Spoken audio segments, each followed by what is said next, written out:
வாலிபராகங்கள் நான் படிக்க நூலிடை தாழாமல் நீ துடிக்க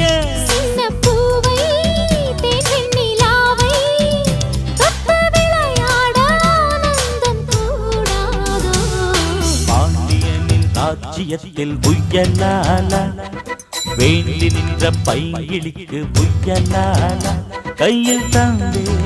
கல்யாண மாலை மையல் கொண்டே